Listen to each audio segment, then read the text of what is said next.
안녕하세요. 공울천부경 제54강 진행하겠습니다. 천부경은 우주자연의 변화와 인간 진화의 비밀을 담고 있는 한민족 최고의 경전인데요. 81자로 압축해서 설명을 하고 있기 때문에 그 광대한 그 이치를 단 81자에 담아놨으니 이것을 푸는데 얼마나 어렵겠습니까? 그래서 해석이 굉장히 어렵죠. 근데 어쨌든 간에 제가 일시무실부터 일종무종일까지는 쭉 본 거예요. 지난 시간까지 해가지고 그래서 결국에는 우리가 이 메커니즘은 어, 대우주가 여기 대우주가 있는데 우리 몸 바깥에 있는 이 대우주가 우리 소우주체인 인간들을 포함하고 있죠. 그래서 이 대우주가 태초에 창조가 돼가지고 전개가 돼 나간다고 하는 거죠. 그런 과정에서 모든 만물 중에 최고의 영적 존재인 인간들을 그것을 이제 통칭 그 불교에서는 인간을 포함한 중생이라고 표현을 하게 되는데 중생들을 이 그 우주에 이제 탄생을 시키는 거죠. 그럼 그 존재들을 가리켜서 우리가 소주체들이다라고 하는 겁니다. 그러면 대우주에서 소주체들이 태어나게 되는 거고, 이것이 바로 하강 운동 또는 그다음에 구변 운동이라고 하는 거죠. 그러니까 대우주가 소우주로 변해 나가는 운동. 변해 나갈 때 어떻게 나가요? 개체화되고 다양화되는 거죠. 그러니까 무수한 그 존재들로 자기를 투영을 시켜가지고 자기와 닮은 동일체들을 조금씩 변이를 일으키면서 이 현상계에다가 구성해 나가는 거기 때문에 변함의 과정이라 변함의 그러니까 아래로 그러니까 DNA 코드가 대우주의 DNA 코드가 그대로 각 그 중생의 DNA 코드로 이렇게 복사돼 나가는 거거든요. 복사돼서 이 태어나는 생명체로 태어나는 과정을 표현해 주는. 그 다음에 이것이 그러니까 대우주가 소우주를 전개하는 과정이고 이것이 우리가 김일부 선생께서는 도생역성이라고 하는 겁니다. 그런데 이러한 대우주가 이렇게 확장 운동만 하는 게 아니고 결국 이 대우주는 자신과 같은 대우주를 생성하고 싶은 것이 있기 때문에 이렇게 소주체 안에다가 대우주체의 씨앗을 심어서 그러니까 자신의 씨앗을 심어서 요 안에다가 창조를 일으켜 가지고 자신에게 다시 자신이 출발했던 그 지점으로 돌아오게 하는 그 과정이 전개가 되는데 그것을 우리가 거슬러 올라간다고 하는 그러니까 근원으로 거슬러 올라가는 상승 운동이라고 하는 거죠. 이 사람으로 볼 때는 소주체 입장으로 볼 때는 상승은 이것이 구복이다라고 하죠. 돌아가는 복귀에 나가는 회귀에 나가는. 그래서 우리 소주가 대우주를 키워가지고 포태에서 키워서 소주체인 인간이 대우주체적인 존재로 변해나가는 인간의 변화도 수반된다고 하는 겁니다.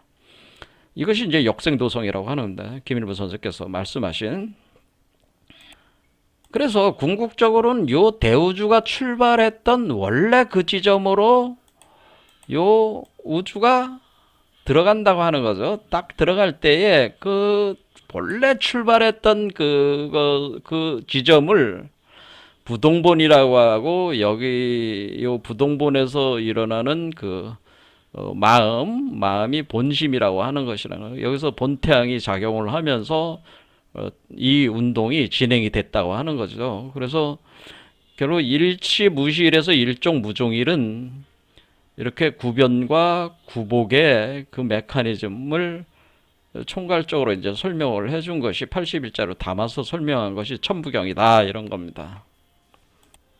그런데 지난 시간에 말씀을 드렸지만은 이 일시무실에서 일종무종일로 그냥 한 판에 딱 끝나는 게 아니고 시작한 곳으로 다시 회귀를 한 뒤에 끝나는 지점에서 그게 끝나는 부동 지점에서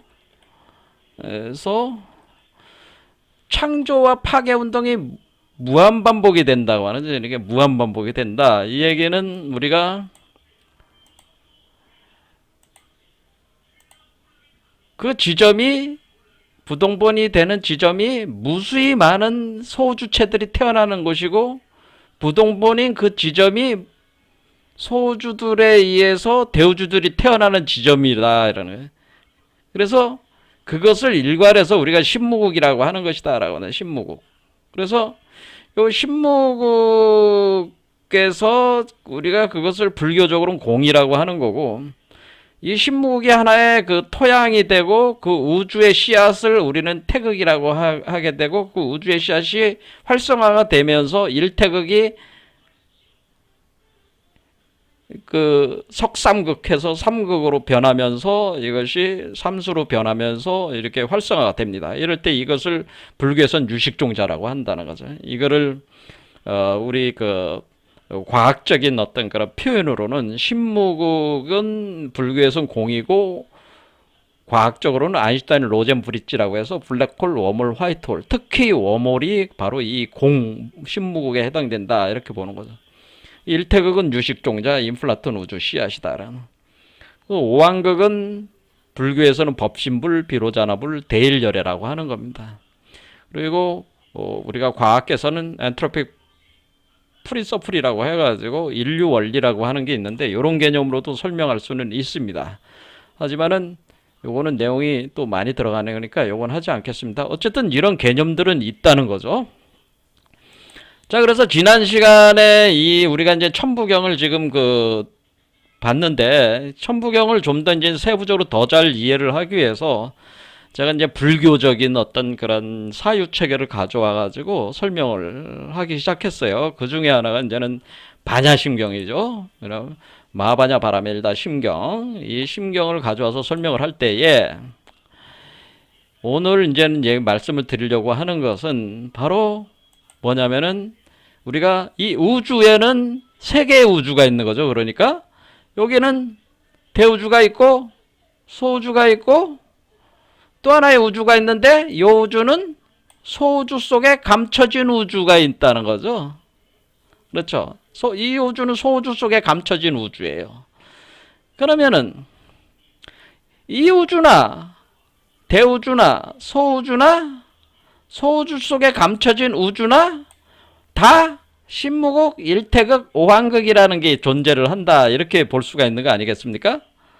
그러니까 우리는 신무국이 공이니까 이것도 우리가 대우주도 공이 있고 그러니까 워몰이 있고 소우주도 워몰이 있고 요 감춰진 우주도 워몰이 있다고 하는 거예요.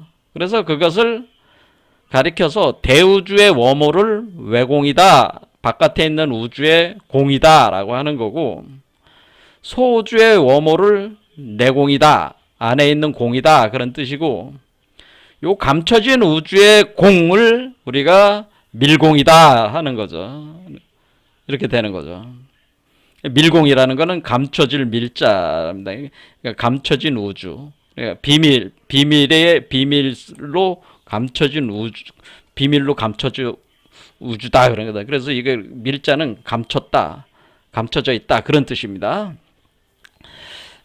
자, 그래서 우리는 이 공이라는 관점에서 우리가 이 부동본, 본심, 본태양이라는 거를 이제는 해석을 할 수가 있는데 그래서 반화신경 가지고 이제 얘기를 하는 거죠.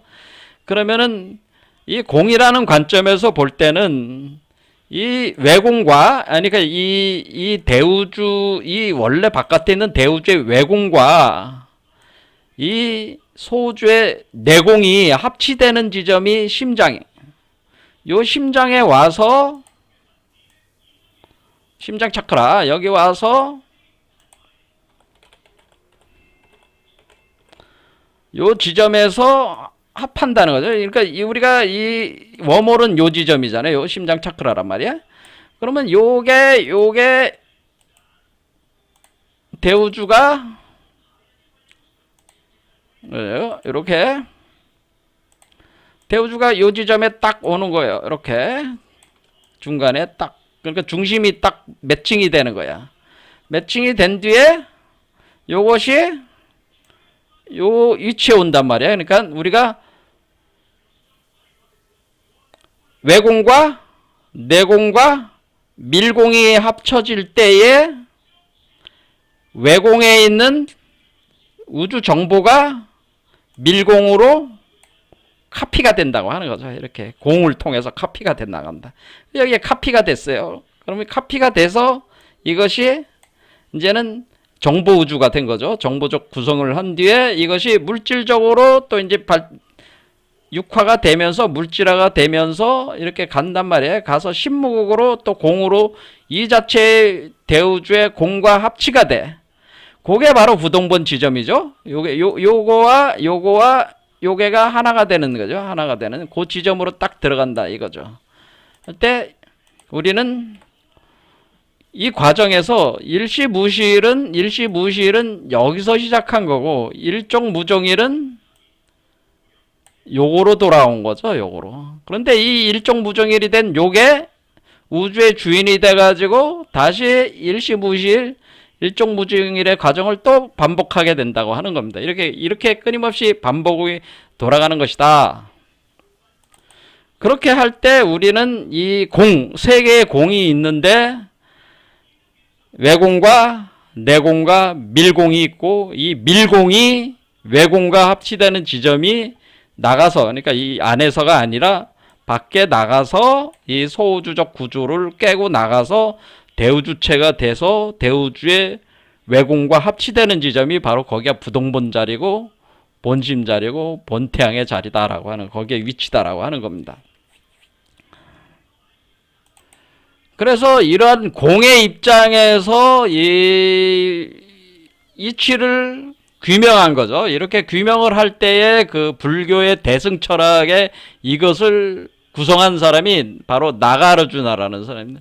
이게 용수라는 사람으로 알려져 있다면 용수. 이분이 반야공사상, 중간사상을 바로 전개를 해가지고 이분이 제2의 석가모니다 그렇게 부를 정도로 현대 대승 철학의 모든 대승 철학의 뿌리가 되는 사람이 바로 나가르주나 용수입니다. 그래서 이 반야공사상, 중간사상은 가장 중요하다고 이렇게 볼 수가 있어요. 이 우리가 공부를 하는 데 있어서 여러분들이 이런 수행 공부 같은 거 이렇게 하려면은 일단은 나가르주나 용수의 중간 공사상에 좀 상당히 정통해야지 여러분들이 수행이 좀 더 원활하게 전개가 될 수가 있습니다. 그러니까 현재 우리 한국에 이제는 한국 불교를 뭐라 그래요? 선종이라고 그러죠. 성종인 뭐 조계종 같은 경우도 이제 선종인데 이 선종에서 가장 높이 평가하고 있는 수용해서 공부하고 있는 경전이 바로 금강경입니다. 금강경. 근데 이 금강경이 나가르주나의 중간 반야공사상의 반야부 사상이란 말이에요. 이게 금강경이라고 하는 것이. 그러니까 우리가 이 선종을 통해서 지금은 모든 수행법이나 이런 것들이 이제 선종 계열에서 이제는 이렇게 하고 있으니까 요거를 이제 이해를 하려면은 이 용수의 반야공사상 이거를 깊이 이해를 해야 될 거예요. 그 다음에 우리가 여기서 그러니까 그러니까 역학적으로는 동양 역학적으로는 신목이 공이니까 그러면 일태극은 유식종자란 말이에요. 그래서 나가르주나가 이 반야공사상을 정립한 이후에 이 공관이 너무나 어렵고 난해하기 때문에 세상 사람들에게 쉽게 좀 더 어떤 이해를 시키기 위해서 공의 입장이 아니라 그러니까 신무의 입장이 아니라 일태극의 씨앗이라는 입장으로 들어가서 설명을 한 게 유식론이에요. 유가 유식론이라고 하는 건데 여기서 유식종자라는 개념 이게 무착과 세친이라는 사이 요 나가르주나 이후에 한 100년 정도 후에 요 분들이 이제 등장을 하거든요. 무착과 세친은 형제지간입니다. 그래서 무착이 형이고 세친이 동생인데 유가 유식론에서 유식종자로는 그러니까 여기서 신무국은 불교에서 공이고 일태극은 불교에서 유식종자다 이렇게 보시면 되겠습니다. 그래서 이 두 개의 사상이 가장 밑바탕이 되고 그 이후에서 선종 또는 열애장 밀교 사상이 발전을 하는 겁니다. 더 심오하게 이제 발전이 들어간다 이런 얘기죠. 그래서 오늘 보려고 했던 것 중에 하나가 이제 열애장 사상이죠. 왜냐하면 우리는 이제는 금강 이쪽의 반야 사상은 굉장히 심오하기 때문에 이것도 볼 겁니다. 지금 반야심경 나머지 부분 해석을 봐야 되니까.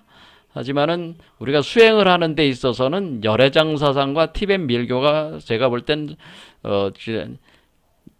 중하 근기자들한테는 중하근기자들에게는 더 유용하다고 하는 겁니다. 그러니까 이 열애장과 밀교 체계는 티벳 밀교 체계는 중하근기자들에게는 유용하고 우리가 선종이라고 하는 이 금강경 이쪽 계통은 우리가 상근기자들이 하는, 그러니까 좀 더 수준이 높은 사람들이 공부를 하면 할 수 있는 그런 게 바로 이 선종 금강경 상근기자들이다, 이런 얘기. 그래서 근데 우리는 지금 현재는 지금 우리 인류는 말세 시대다. 인간 말종 시대란 말이야. 인간 말종 시대라. 인간 말종 시대는 지금 뭐예요? 이게 종말 시대란 말이야. 종말 시대에 와가지고는 이걸 이제 불교에서는 말법 시대라. 말법 시대에서는 뭐래? 말법 시대를 사람들이 다 하근기자들이 돼버렸다니. 사람들이 다 하근기자들이니까 뭐해? 이 금강경을 이해를 못하는 거야. 상근기자의 높은 지식을 이해를 못해. 그러니까 이제 제1의리, 일의 또는 승의제 뭐 이렇게 표현합니다. 높은 수준의 그 지혜의 수준의 그 가르침을. 근데 하근기자들이 이해를 못해. 그러니까 하근기자들은 열애장 사상과 티벳 밀교 체계로 공부를 하는 것이 훨씬 유용하니까, 이거 앞으로 요것도 이제는 또 티벳 밀교 쪽으로 제가 또 이제 해서 강의를 할 겁니다. 어쨌든 지금 뭐 금강경 상근기자들이 하는 금강경 반야 공사상이 이해가 잘 안 되지만은 최대한 이제는 설명을 해보기 위해서 일단은 삼공론을 전개를 한 거예요. 제가 삼공. 반야 공사상이 이제는 이게 이 금강경 이게 이제 반야 공사상을 이게 반야공사상의 바탕을 둔 게 이제 금강경 사상이기 때문에, 반야심경 같은 거 그런 거기 때문에 지난 시간에 이제 반야심경 좀 했잖아요. 그 마무리를 좀 더 해야 되겠죠. 자, 상근기자들이 하는 공부지만은 해보겠습니다. 그래서 일단은 우리가 공이라는 게 세 개의 공이 있어가지고 외공, 내공, 밀공이 있어가지고 밀공이 여기서 우리 몸속에서 자라는 감춰진 우주가 자라가지고 이게 부처죠. 대우주. 그러니까 우리가 대우주는 뭐예요? 대우주는 부처고, 소주는 중생이고, 그리고 소 속에 감춰진 우주는 이 유직종자 밀공은 부처죠. 그런데 이거는 사람 속에 감춰진 부처죠. 그래서 사람 속에 그러니까 중생 속의 부처, 중생 몸속 부처가 바로 여기 그 밀공에 해당되는 그거란 말이에요. 자, 이렇게 감춰져 있다. 이렇게 어떤 사람에게 감춰져 있는 이 부처, 이걸 열애장이라고 하는 겁니다. 그러니까 중생의 보통 기본적으로는 열애장이라고 하는 개념 자체는, 열애장은 열애가 부처가 감춰져 있다는데 모태에 감춰져 있다는 거예요.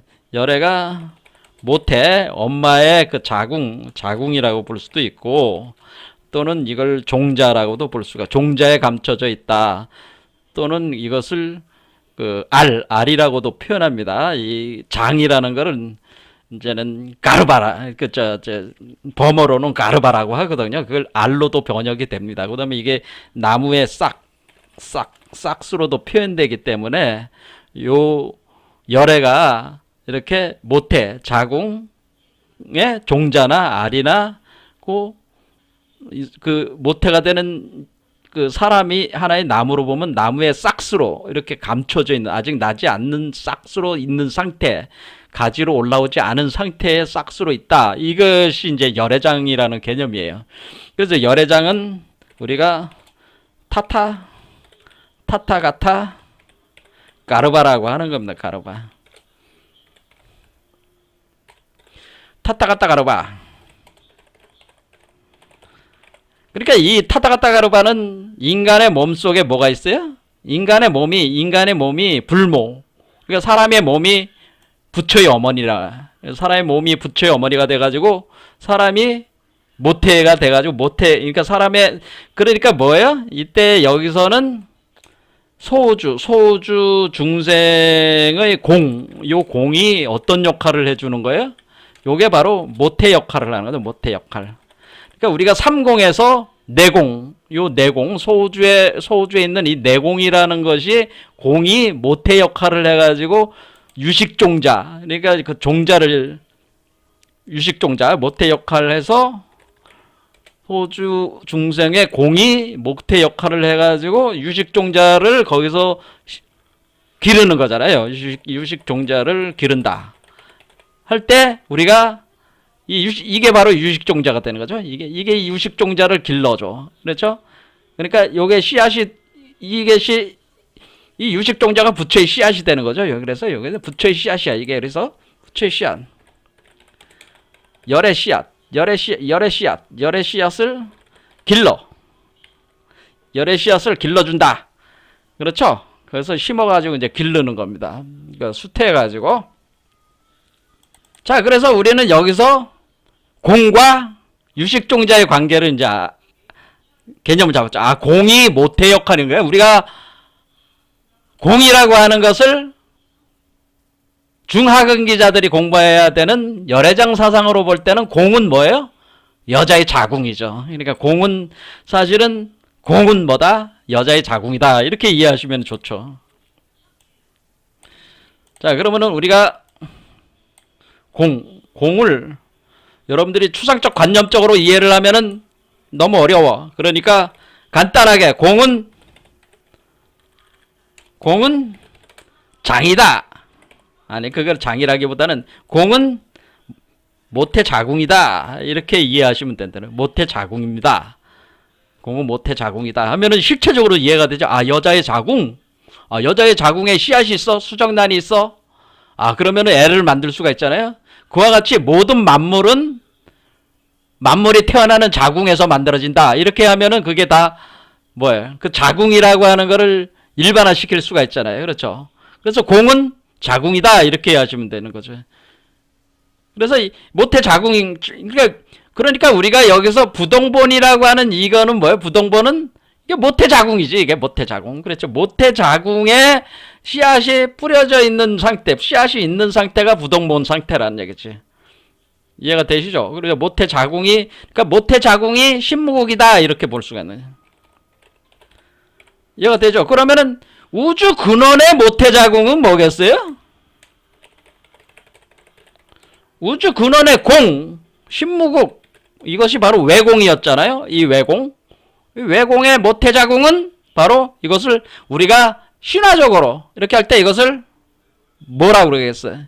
이것을 우주의 어머니라고 그러겠지. 우주의 어머니가 있어. 뭐 그런 식이야. 마고야 이게 마고. 그러니까 우주 근원의 공 신무국이 마고구나. 우주의 어머니구나. 이렇게 이해를 하면은 신화적인 그런 개념들도 이해할 수가 있는 거라는 거죠. 그렇죠? 자, 그러면은 이 마고가 우주의 근원에도 있지만은 사람 속에서도 작동을 하는 걸 때는 그걸 내공이라고 하는 거고, 또 이 자체에 감춰진 우주의 자궁이 또 있기 때문에 이 자체에 이걸 밀공이라고 그래. 감춰진 자궁이 또 있는 거죠. 이 감춰진 자궁이 외공과 하나가 될 때, 이렇게 들어갈 때에 뭐예요? 우리 자신이 부처가 돼가지고 법신불이 돼가지고 보신불이 된 뒤에 육화가 된 뒤에 화신체가 돼가지고 응신이 돼가지고 여기로 들어간단 말이에요. 신무국으로 우주의 어머니의 자궁으로 딱 들어가면은 그 자리가 바로 우리가 부동본의 자리, 본진의 자리, 본태의 자리. 근데 우주의 자궁이라고 하는 것은 무엇을 생산해서 태어나게도 하지만은 모든 것을 또 부숴버리는 파괴의 장소이기도 하다는 거죠. 여성성은 그래서 기르고 양육하는 기능도 있지만은 여성성은 파괴하는 기능도 있는 거예요. 그거를 이제 표현해주면 칼리 여신 같은 게 그런 게 잘 표현해줘요. 파괴의 여신 역할을 해주는 거죠. 실제적 현상계로 드러난 것들을 자기가 태어나게 한 거지만은 자기가 생산한 거잖아요. 자기가 생산한 자식을 자신이 죽여야 돼. 그런 잔혹성이 있을 수밖에 없는 거죠. 그렇죠. 왜냐하면 완전한 것이 만들어질 때까지는 이 과정이 계속 된다고 하는 것은 이 윤회의 수레바퀴는 뭐예요? 사실은 우주의 어머니가 이 어머니들이 엄마들이 끊임없이 그 생산해내는 그 생명의 자궁에서 생산해내 가지고는 그것을 다시 파괴를 해야 돼. 그것이 완전한 것이 아니라면 그러면 이제 고통과 비탄이 있는 거야. 그게 자기가 창조한 것을 파괴를 해야 되니까 이런 것들이 있는 겁니다. 그것이 바로 우리가 겪는 우리가 일체계고라고 하는 그 고통이 그런 것들이라 그런 얘기죠. 사실은. 자, 그건 이제 나중에 또 얘기하기로 하고 일단은 이렇게 해가지고 요런 근원적인 입장에서 이 공의 입장에서 이 원래의 근원적인 공 부동본의 입장에서 보자면은 결국에는 우리가 이렇게 가는 요 과정을 통해서 근원의 자리로 이렇게 들어갈 때에 그 근원적인 입장에 볼 때는 거기서는 시작한 곳인데 모든 것이 시작한 곳이잖아요. 모든 것이 시작한 그곳으로 다시 회귀해서 끝나는 부동조심에서 다시 모든 것이 새로 창조 파괴 운동이 다시 또 일어나니까 무한반복이 이게 되는 모든 것이 시작한 지점으로 모든 것이 돌아갔다가 또 모든 것이 나온다라고 하는 거죠. 그렇다고 다시 또 모든 것으로 돌아가죠. 이것이 무한반복되는 이 영혼회귀 운동이 있다라고 하는 겁니다. 그럼 바로 그 근원의 자리 입장으로 볼 때는 이제 반야바라밀다 신경 지난 시간에 한 게 이제 그 내용이죠. 자, 그 다시 해석해 보겠습니다. 그런 입장에서 보는 겁니다. 공의 입장에서 보면은 근원의 공의 입장에서 보면은 사리자, 시, 제법, 공상, 불생, 불멸, 불구부정, 불중, 불가, 부중불감이라고 하는 것은 사리자라고 하는 것은 여기서 이 사리자 부를 석가모니 제자였던 사리자 부를 가리키는 게 아니고 사리자가 바로 유식종자입니다. 유식종자고 왜냐면 사리라고 하는 것이 하나의 씨앗이고 자라고 하는 것이 그 아들이 들어가 있다는 것이기 때문에 사리자는 그 씨앗을 유식종자를 가리키는 것이고요. 그리고 여기 그러면 유식종자가 심겨져 있는 거죠. 시, 제법, 공상, 사리자가 있다. 그래서 뭐예요? 그 제법 그 사리자가 그 씨앗이 자라나면은 어떻게 돼요? 씨앗이 자라나면 우주가 자라나는 거잖아요. 그렇죠. 씨앗이 움터가지고 자라나면 우주가 자라나면서 우주의 정복 우주가 만들어지고 에너지 물질화가 될 때에 그런데 그 사리자가 아직까지 활성화가 안 돼 있는 비활성 상태의 공 상태의 사리자는 아무것도 활성화가 안 돼 있는 그 상태에서는 제법 그 사리자 안에 있는 그 우주 자연 법칙에 대한 모든 구조가 그 공에 있는 상태에 있을 때는 그렇죠. 그 안에 있을 때는 그 상이 불생불멸하고 불구부정하고 불중불감이다라고 하는 거죠. 왜냐하면은 나무가 씨앗이 활성화가 돼가지고 우주가 자라가지고 우주가 수많은 그러니까 마치 나무가 이렇게 되는 거죠. 나무가 우리가 이게 우주목이라고 하는 거잖아요. 우주가 이렇게 자라가지고 자 이렇게 하면은 사리자가 심어져가지고 사리자가 자라가지고 우주를 만들었어. 우주 하나의 씨앗이 사라져가지고 그럼 여기 우주의 씨앗들이 다시 사리자들이 다 돌아올 거 아니에요. 사리자들이 열매가 저 땅으로 다시 떨어질 거 아니에요? 그러면은 그 하나의 씨앗이 무수히 많은 씨앗으로 나갔지만은 그 씨앗들이 다시 땅으로 돌아오는 그 근원적인 땅, 그 공의 입장으로 볼 때는 공이라고 하는 그거는 동적 균형을 얘기를 하는 것이다. 제가 그래서 자 지난 시간에 충분히 설명을 했으니까 요거 좀 이해는 하셨을 겁니다. 자 그래서 그 동적 균형 상태다라고 하는 거죠. 그래서 쉬고 그러므로 공중무색 그래서 이 공의 그 중심에서 이게 그러니까 워멀이라는 개념이라고 이렇게 볼 수도 있겠죠. 자 그 중간 지점에서 공 중심에서 색이 없어진다는 데요. 무색. 그러니까 어떤 물질적 구조가 소멸되고 그러니까 물질적 구조가 소멸되면은 그 물질적 구조의 에너지와 물질적 구조에 따른 수상행식의 그 프로그램 메커니즘이 있었는데 그것도 마음과 몸의 그 메커니즘이 작동하는 것도 없어지고 그럼 그게 없어진다고 하는 것은 결국 우리에게 있어서 아니비설신이라고 하는 그 눈, 귀, 그 코, 혀, 촉감과 의식으로 이루어진 어떤 이런 감각기관의 그 작용이 없어지는 것이고, 그 감각기관이 뭘 감수하나 색상형 미촉법이라는 걸 감수를 해가지고 육계를 또 만들어내는 과정이 있어가지고 하나의 그 자기 세계를 망상적 세계를 구축하게 되는데, 이런 것들이 다 없어진다고 하는 거죠. 이 공중으로 들어가면 그거는 뭐예요? 그 색즉시공을 얘기하는 거죠. 지금 색즉시공을 얘기하는 거라면. 그래서 여기서 시제법공상 불생불멸 불구부정 불중불감을 다시 이거를 상세하게 설명을 해주고 있는 거죠. 여기는 그렇게 되는 거기 때문에, 그러면은 여기서 볼 때는 어떻게 되는 거냐면 결국 이거는 마음과 의식이 이 공에서는 다 소멸이 된다고 하는 거죠. 그러니까 지금 우리가 이 소주체라고 하는 것도 사실 공에다가 소멸이 됐다가 공에서 나오는 거잖아요. 이게 이 소우주도. 대우주도 마찬가지로 원래는 공에서 시작해서 공에서 나왔다가 공으로 다시 소멸돼 가는 거야. 이것도 마찬가지죠. 이 밀공이라고는 이 모든 우주라고 하는 것은 공에서 나와서 공으로 소멸돼 들어가는 거니까, 그런 거니까 이 우주체를 인간이라는 우주체적인 관점으로 볼 때는 인간은 그 우주적 그 모습 자체가 우리가 감각기관과 그 감각이 감수하는 어떤 그런 대상체들과 그리고 그것들로 이루어진 어떤 의식계 경계의 그런 어떤 내용성들로 이렇게 구축되는 이 몸과 마음의 구조를 구성하고 있는 이 자체가, 그것이 소멸되는 거죠. 죽으면 소멸됐다가 다시 태어났다, 소멸됐다 다시 태어났다, 이렇게 한다고 하는 거죠. 이게 몸이라고 하는 것은 결국에는 이렇게 생멸을 계속 이렇게 하고 있는 것이다 라고 하는, 생멸을 계속 하고 있는 것이다, 그런 뜻이에요. 그러니까 여기서 얘기할 때는 단순히 인간의 그 개체적인 몸을 얘기하는 게 아니고요, 여기 공중 무색 무수상행시 아니비설신이 무색성형 미촉법 무한계 내지 무의식계라고 하는 내용성에는 뭐가 있냐면은 법신, 보신, 화신, 색신이 우리 몸을 색신이라고 한단 말이에요. 색신. 이 모든 몸이라고 하는 것이 다 이와 같이 공의 입장으로 볼 때는 소멸했다가 생성되고 소멸했다 생성되고 하는 것일 뿐이라는 거예요. 그럼 무무명. 그러니까 무명. 그래서 무명. 우리가 이제 고집멸도에서 어떤 일체 계고 모든 그 번뇌망상에 의한 고통이 무명으로부터 시작했다고 하는 거잖아요. 12연기설에 따르면 불교. 그런데 무명이라고 하는 것은 모든 번뇌망상의 근본이 무명이요.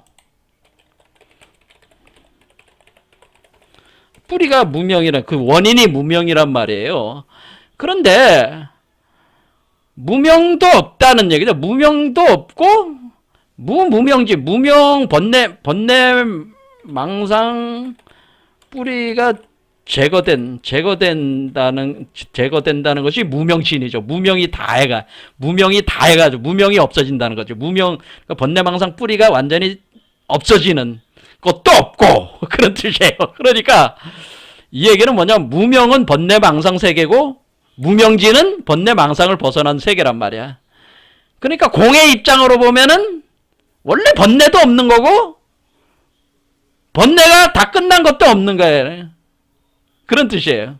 내지 무명으로 인해서 생로병사가 생겼는데 생로병사도 없는 거고, 따지고 보면은 노사진, 그러니까 생로병사를 벗어나려고 하는 그런 것들도 없다는 거지. 그 노사가 다 끝났다고 하는 것도 없다는 거지. 그래서 그 영원불멸하게 뭐 육체를 가지고 영원불멸하게 산다, 그런 개념이 없다는 거지. 왜냐면은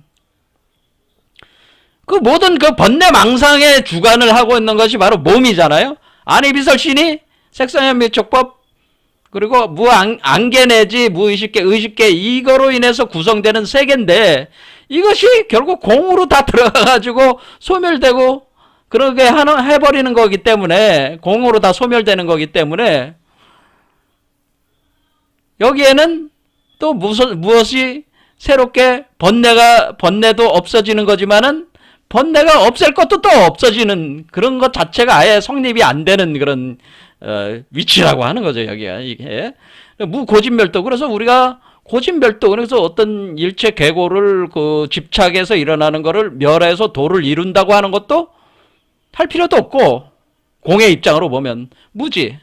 어떤 지혜를 추구할 것도 아니다. 그러니까 우리가 지혜도 없는 거다. 그러니까 공의 입장에서 보면 그렇다는 거예요. 그래서 공의 입장으로 보면 얻는 게 없는 거야. 아무것도 얻는 게 없는 거야. 그냥 그 자리야. 그냥 무소득고. 그래서 아무것도 없는 게 없으니까 바로 요 자리, 바로 요 공의 자리, 요 자리가 바로 본래 면목이고 본질 풍강이다라고 하는 거거든. 그것을 바로 요 부동본 자리, 부동본 본심 본태양의 요 자리를 가지고, 요 위치를 가지고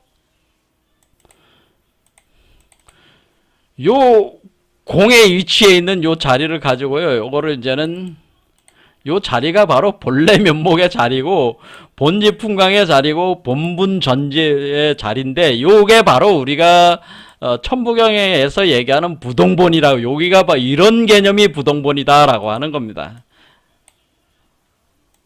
그래서 다시 정리해서 이제 얘기하자면은 요 부동본의 자리, 본래 면목의 위치, 본질 풍광, 본분 전지라고 하는 여기가 이 공, 그러니까 우리가 밀공이 외공과 합치되는 이 자리가 바로 불생불멸하고 불구부정하고 부증불감의 자리인데, 여기에서는 모든 그 마음과 의식이 소멸이 되고, 그리고 그래서 아무것도 없으니까, 그렇죠, 다 소멸이 돼 버리니까 무명도 없는 거고, 뭐 무명을 끊자고 하는 뭐 무명을 끊어서 뭐 도를 닦자고 하는 그런 것도 아예 없는 자리라는 거죠.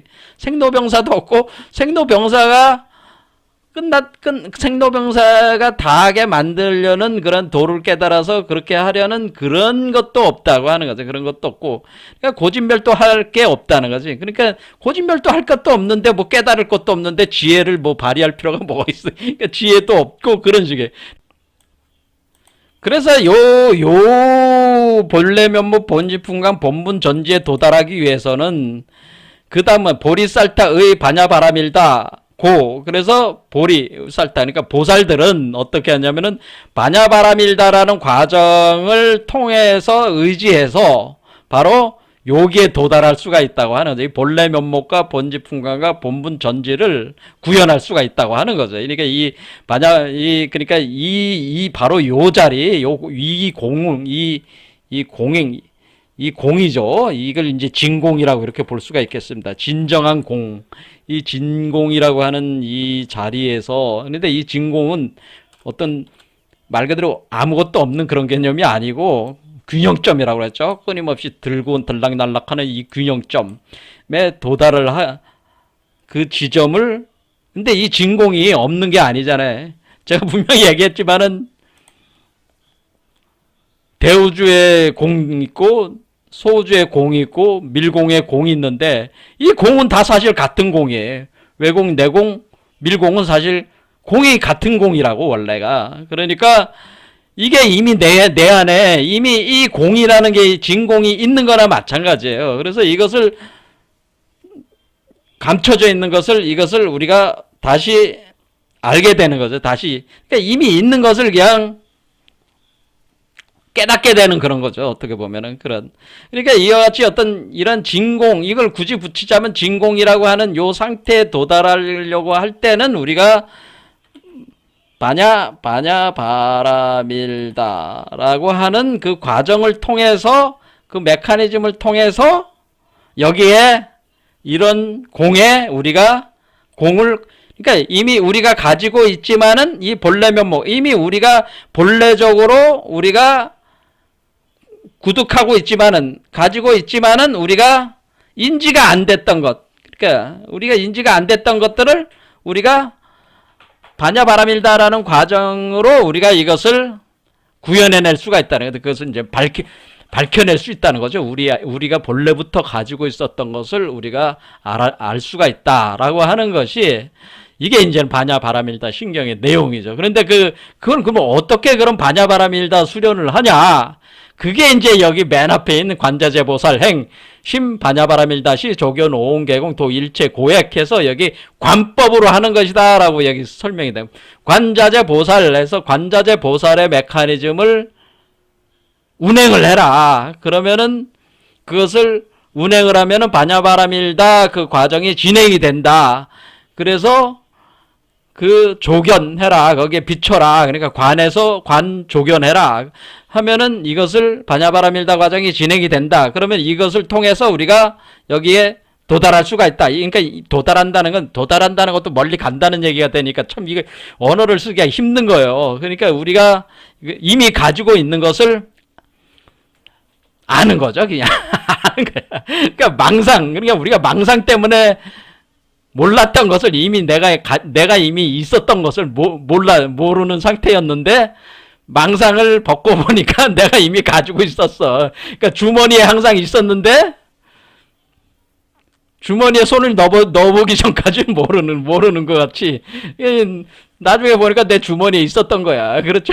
그러니까 그와 같은 개념으로 되는데 근데 그것이 또 그렇게 되는 과정이 반야바라밀다 그 과정이고 그 반야바라밀다 과정을 하려면은 관자재 보살 메커니즘으로 이것을 그 수행법으로 이것을 해서 진행할 수가 있다 이런 얘기입니다. 이거는 이제 나중에 또 설명을 하겠습니다. 이 관자재 보살 이게 뭘 의미하는지는 이게 수행법에 대해서는 자 그러니까 우리는 여기서 그래서 우리는 그러니까 이게 이 역생 도성하는 게 이게 바로 금강 반야바라밀다 과정이에요. 그러니까 이게 역생 도성 과정이 그러니까 우리가 여기서 결국에는 이거를 우리가 감춰진 우주를 키워서 이렇게 밖으로 내보내는 거 있잖아요. 그래서 이 밀공을 외공하고 합치시켜버리는 그렇죠. 실제적으로 합치시켜버리는 이 과정 자체가 이게 금강 반야바라밀다라고 하는 거죠. 요게 이제는 역생도성하는 게 금강 반야바라. 그러니까 반본하는 과정이 금강 반야바라밀다 과정이고 그 수행법이 관자재 보살 수행법이다라고 하는 겁니다. 근데 관법 수행으로 이것을 해낼 수가 있다. 라고 하는 겁니다. 그럼 관법 수행을 어떻게 하는 거냐? 이거를 이제는 나중에 이제 봐야 되는 거죠. 어쨌든 간에 여기는 지금 그 불교에서는 이렇게 다루고 있는 거죠. 이렇게 그러니까 여기서 천부경에 있어서 우리가 일종 무종일이 되는 그 부동본의 지점에 도달하는 것을 금강 반야바라밀다라고 하는 것이고 그러니까 역생도성하는 과정, 반본환원하는 걸 금강 반야바라밀다 과정이라고 하는 것이고 이것을 우리는 이런 수행을 통해 가지고 본래 그 부동본 자리에 도달하는데 그런데 그 부동본 자리라고 하는 것은 모든 우주가 태어나고 소멸하는 그 자리다 그런 뜻이. 그럼 그 모든 우주라고 하는 그 개념에는 인간의 몸과 마음도 하나의 우주체니까 거기로 소멸되더라고 거기서 나오고 하는 그 생멸하는 것이고 부처도 마찬가지고 그러니까 부처도 거기서 소멸하고 거기서 나오는 거예요. 그러니까 이 지점에 가면은 뭐예요? 부처나 중생이나 다 하나의 부처나 중생이나 공과 유식종자를 통해서 구현돼 나가는 것 뿐이지. 그러니까 유식종자로 다 모든 게 되는 거예요. 공에서 일어나는 유식종자의 발현 행위들이라고 하는 거, 발현이 되는 그 행위 그런 과정이다 이렇게 볼 수가 있는 거죠. 그러면은 우리가 지금 열애장이라고 하는 거, 그걸 다시 얘기하자면 결국 이 부처의 세계가 우리가 대우주의 세계의 주관자가 소우주를 낳는 거잖아요. 낳는 것도 이것 자체도 열애장이라는 거지. 자, 그럼 우리가 밀공이라고 하는 것이 이렇게 자라가지고 이렇게 들어갔을 때, 자, 그러면 얘가 그러면은 이 우주의 근원 자리에 왔다, 부동본 자리에 왔을 때는 얘가 밀공이 되니까 밀공이 바로 자궁이 되는 거잖아요. 타타가타 가르바가 되는 거잖아요. 그러면 얘는 이 밀공이라고 하는 그 타타가타 가르바라는 그 열애장을 통해서 그 열애가 중생을 또 생성을 한다는 거지. 중생을 키워낸다는 거지. 그러면은 그 중생을 생성하는 그 방법 자체가 이제 그것이 이제 분신공령이라는 또 과정이 있는 거예요, 사실은. 그게 이제 시간이 너무 가니까 다 말씀드리긴 힘듭니다. 자, 그래서 어쨌든 이 대우주가 소우주가 되는 과정은 부처가 중생을 낳아서 기르는 과정이고, 우리가 다시 돌아가는 것은 소우주가 대우주로 가는 것은 중생이 부처를 낳아서 길러서 돌아가는 과정이다. 그러니까 부처가 중생을 낳고 중생은 부처를 낳는 과정으로 이렇게 간다고 하는 거죠. 그러니까 여태까지 우리는 부처가 중생을 낳아서 우리가 중생이 됐잖아요. 그러니까 지금 우리가 해야 될 일은 뭐야? 부처를 낳아야 돼. 부처를 낳아서 부처를 길러야 되는 과정을 해야 되는 거죠. 그게 금강반야바람일다. 그래서 우리가 그 근본 자리에 가고 보면은 모든 망상이 제거가 되면서 청전법진불 상태를 우리가 구현이 돼가지고 우리가 새롭게 전개되는 그 우주는 청정법진의 상태에서 보게 되는 우주는 또 이제 다르게 되는 거죠. 망상적 구조에서 지금 인간이라고 하는 거는 망상적 구조, 의식 구조에서 우리가 체험하고 우리가 감각하는 우주잖아요. 이 소우주라고 하는 게. 그리고 대주체가 되는 건 또 완전히 다른 그런 감각. 그러니까 법신은 법신, 법신은 그 나름대로 뭐예요? 또 안이비설신이가 있고, 그렇죠. 육군, 육처, 6개가 있는 겁니다. 이렇게 다 합쳐서 18개가 있는 겁니다. 그 경계가 있는 거죠, 분명히. 하지만은 궁극적인 공이라는 입장으로 가서 우리가 앉아 보면은 그런 모든 우리가 색신이나 화신이나 보신이나 화신이나 이런 것들도 다 결국에는 그 공으로 소멸돼 들어오고 또 공에서 나오는 것에 불과하다고 하는 거예요. 그러니까 지금 불교 사상은 굉장히 심오한 근원적 이치를 지금 설명해 주고 있는 거죠. 그러니까 상당히 우리는 지금 계속 공부를 하면서 뭘 제가 설명했어요. 우리는 7개 차크라 나오는 거에 집중을 했지만은, 그렇죠? 우리는 지금, 우리 몸 안에다가 이렇게 자라가야죠. 7개 차크라로 7번째 차크라로 나오는 것에만 우리는 집중해서 저는 설명을 했지만은, 불교가 얘기하는 건 그게 아니고, 이렇게 나오는 이것조차도 이 보신불이라고 하는 보신 화신으로 나오는 것조차도 이것도 다 소멸에 들어가는 그 근본적인 부동본의 자리가 있다라고 하는 것을, 그게 바로 본래 면목이라고 하는 거예요. 그러니까 여기 한 단계 더 높은 곳으로, 한 단계 더 높다기보다는 더 근원적인 것으로 우리가 자각을 해야 된다. 그게 본래 면목이고 본지 풍강의 그 위치, 개념이라고 하는 겁니다. 그러니까 지금 제가 주로 사용하는 7개 차크라에서 이건 뭐예요? 소우주적 개념에서 우리가 이거 태어나게 하는 개념이죠. 예?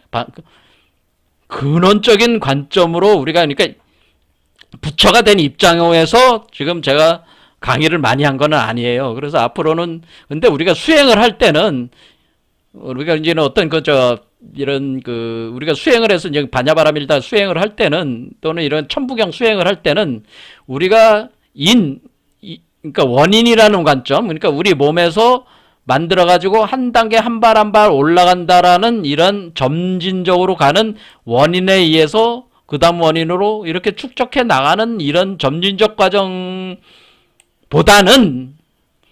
아예 근원적 결과적 입장에서, 그러니까 지금까지 우리가 하는 수행은 과거에서 미래로 향해 나가는 수행이고, 이제는 뭐냐면 생각을 확 바꿔서 미래에서 과거를 잡아 올리는 개념에서 미래적인 입장에서 나는 이미 부처가 되었다 라는 생각을 딱 가지고 접근을 하면 또 완전히 또 달라진다는 거예요, 수행법이. 자, 그런 것이 있습니다. 그래서 우리가 왜 이 본체, 부동본에 대한 그 개념이 굉장히 중요하냐면은, 우리가 앞으로는 부동본의 위치에 있을 때 그 상을 우리가 정확히 파지를 해가지고 그걸 통해서 현재 있는 나를 끌어올리는 그런 수행법으로 전환을 해야 되기 때문에 요즘 불교 철학이 그런 것을 상당히 깊이 있게 다루고 있으니까, 특히 반야 공사상이, 그래서 이게 선종이 그렇게 하는 상당한 역량이 그런 데 있다, 이렇게 볼 수가 있겠습니다. 자, 오늘 여기까지 하겠습니다. 감사합니다.